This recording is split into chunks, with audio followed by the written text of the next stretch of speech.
అండి ఈరోజు మేము కాంచీలోని అతివర్ధన్ దేవాలయానికి వచ్చామండి. ఈ దేవాలయంలో ఫేమస్ ఏంటంటే అమ్మవారు, గోవిందుడు, నెక్స్ట్ అన్నిటికన్నా ముఖ్యమైనది ఏదంటే మేము ఇక్కడ బల్లి, బంగారు బల్లి, ఎండు బల్లి రెండు చూసేది ముట్టుకుంటే దోషాలు పోతాయి అంట కదా. చాలా పీస్ ఆఫ్ ఉందండి.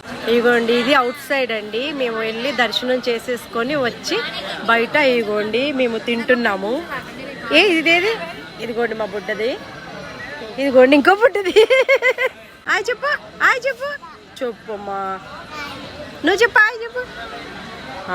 అది రాకాశ పిల్లండి, ఇది అహల్య అండి, అమాయకురాలు, ఏం తెలియదు దీనికి. టెంపుల్ అయితే చాలా బాగుందండి, చూడండి చాలా మంది వస్తున్నారు. చాలా బాగుంది టెంపుల్ అయితే. ఇక్కడ ప్రసాదాలు ఇవన్నీ ప్రసాదాలు ఇక్కడ అమ్ముతారండి.